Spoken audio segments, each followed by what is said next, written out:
Hello everyone and welcome back to my channel. If you're new here, I'm Ange and today is going to be my January wrap up.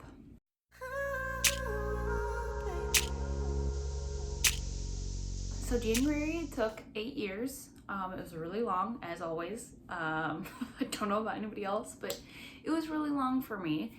I really should have read way more than I did, because I was out with COVID for 2 weeks. I did not work for 2 weeks. I didn't leave my house for 2 weeks. And through that time, I read 1.5 books. So I should have read more, but I just laid around and pretty much just rested the whole time. I do wish I would have had read more though, because I had time off from school and now school is picking up and I'm having to do my internship and working and stuff. So honestly, while I'm talking about this, I think as of right now, I'm probably gonna limit it to about 1 video per week, unless I can get multiple shot. I just don't know if I'm gonna have the time to sit, film, and edit a video, because I'm gonna have classes each week and I'll be working my part-time job that I've been working for the past year and also doing my internship. So I will be basically working a 5-day work week, which I have not been, on top of school. So it's gonna be busy. So I apologize for probably only getting 1 video out a week, but you know, life happens. And hopefully it'll only be for a matter of months, because then I will be done with school and I will have my master's, and hopefully I will just be working in a library. Yeah, so anyway, let's get into this month's wrap up. Here we go. January. I'm counting it as having read 7 books. I am almost finished with the one that I'm currently reading, so I'm gonna consider it January because I read most of it in January. I'm gonna finish it either today or tomorrow, so I'm considering it January. Anyway, let's get into this. The first book that I read was Beautiful Nightmares by K.J. Sutton. I bought Call of Fortuna Sworn. That is the series it's a part of. This was a phenomenal book. It is ginormous. I've talked about this one quite a lot. I do have a reading vlog that I will link above that you can click, and it's just so good. This is the 4th book in the Fortuna Sworn series. Fortuna Sworn is a dark fantasy romance about this young woman who is a nightmare. So she is a nightmare and she has the ability to kind of manipulate one's, like, she's able to basically get people to experience their worst nightmare, hence the name Nightmare. Her brother went missing 2 years ago and she's been looking for him. She meets this fairy and he proposes a deal that they should get married, and he will help her find her brother. Oh my goodness, too many pronouns. The fairy will help Fortuna find her brother. There we go. And so that is the synopsis, the beginning of the first book. And so of course, we get to know the characters more and everything. There's a lot of plot, there's so much that always happens, but I really liked this book because it really slowed down, and I felt like there was more room for character development in this one than in the past ones, because I feel like in the past books they were just doing so much constantly. There was more plot than there was character development, that there wasn't room for that growth, whereas there was in this one. And I actually started to like 2 characters in this book that I could have probably cared less for in the previous books. So I'm very excited to see where this series goes. As always, it leaves you on a cliffhanger and picks up directly in as the cliffhanger leaves off, you pick it up immediately in a second, the next book.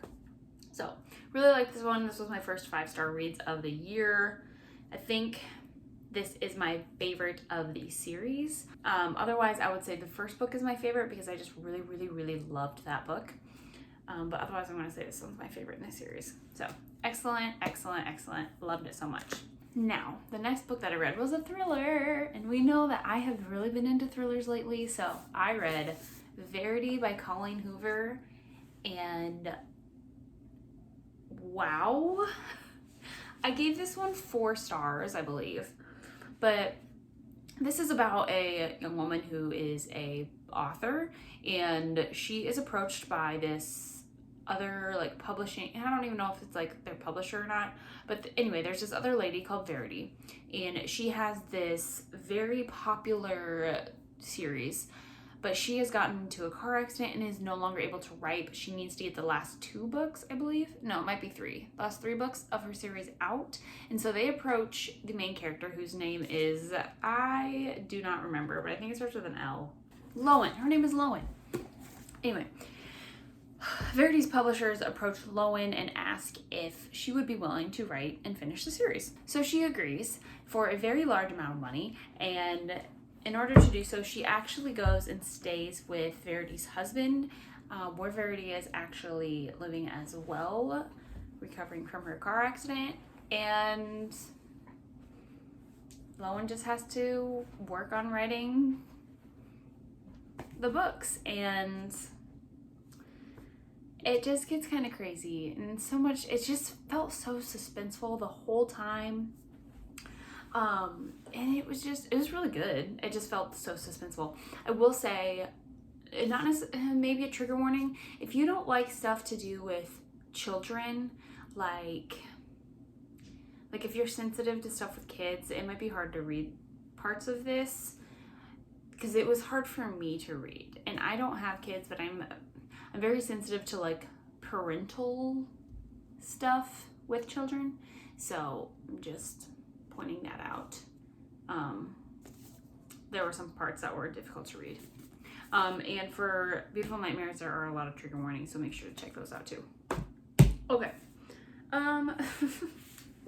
The next book that I read was, I don't even remember if I read this one first or if I read another one in between. Anyway, I've been reading this book since April of last year, and I finally finished it. And that is Beyond the Pill by Dr. Jolene Brighton. I gotta go get my dog. I'll be right back. I have been trying to read this book for literally so long. It's not that it wasn't necessarily good. It was just, informational books are not my type of book. Anyway, this was really good though. I got it when I was going off of birth control and wanted to just learn a little bit more about what birth control does to your body and how I could kind of get my body back to normal after going off of it. And it was very informational for that aspect. However, I gave this like 3.5 stars. I just felt like the author was really pushing, like she calls it her 30-day Brighton program or something like that. And it's basically just a like food plan, a meal plan for a month, and telling you to like, I don't know, just getting foods that are good for your body, which is all nice and stuff. And she gives you all the recipes in the back and when to eat them and stuff. But I'm gonna say there are a lot of very odd ingredients or things that you should be getting, and I don't think that is very accessible to the general public. I feel like many of these things would be many of these ingredients would be found at like a Whole Foods or like a natural grocer or something, which I don't think many people have. Like I wouldn't know where to go for that. I don't have anything around me. Some of the ingredients I've never heard of or just seem really weird. And I mean, this is not suited for picky eaters, because there are some very weird stuff like sardines, or I don't like mushrooms, and just kind of other stuff like that. And she also talks about the use of a lot of supplements. And I don't know about you, but if you go and buy vitamins, they're not cheap. So I don't know. It's hard because like it's helpful, but like I don't think it is very, maybe better for like an older, like more stable, financially stable family or person. But like if you're in college or school or young, like high school even, like this is not very attainable, I don't feel like, for the general public. And so that's why I'm kind of by it. But the information itself, very good to know. You should learn your body and your hormones and what you might be missing, you know? So that was good. I just didn't like the pushing of the program and the supplements and stuff. Anyway, moving on. The 4th book that I read, I've been reading since December, I think, sometime. and that is Vicious Fae by Peckham and Susanne Valenti. I've talked about this so many times. I'm not going to go into it.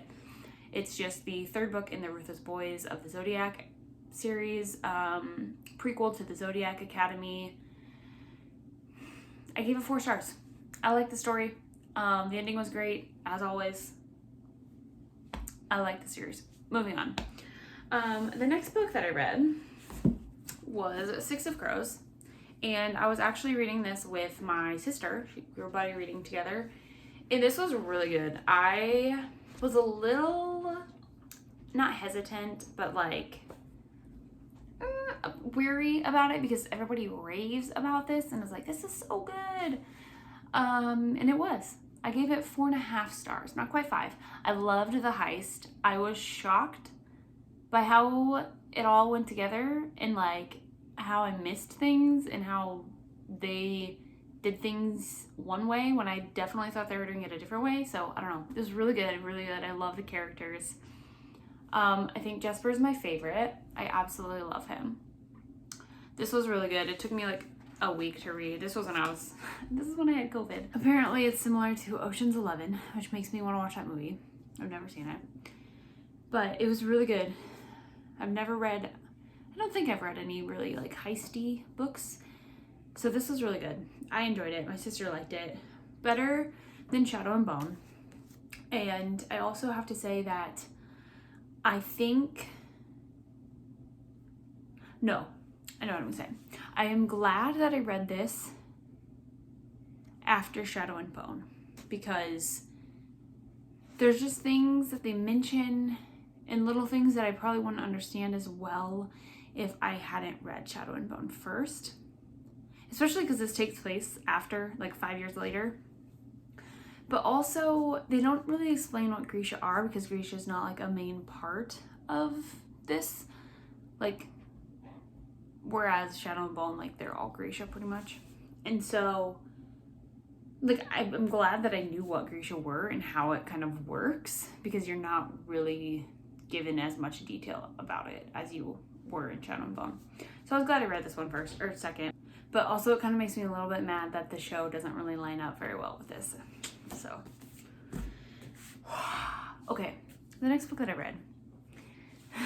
I'm reading these with my husband because he finished Harry Potter and then now he decided to read this series, so I'm reading it with him, and that is Chronicles of Narnia. So I read The Magician's Nephew. Oh my gosh.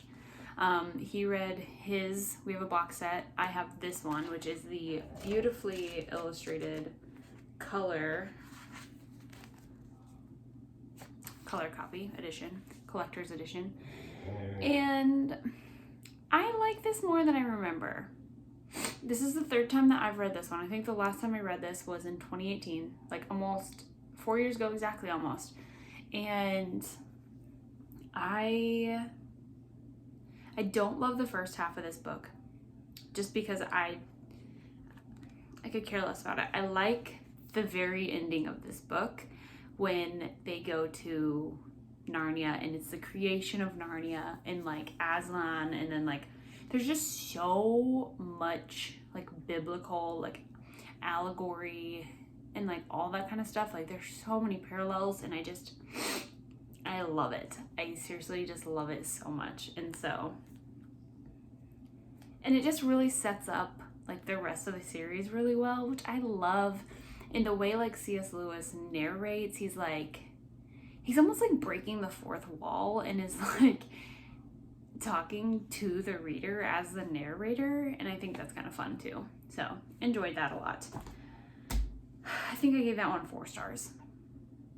I thought about 3.5 just because I don't care for the first, but the ending does it for me and I give it a 4 star. So finally on to the last book of the month. I'm still reading it.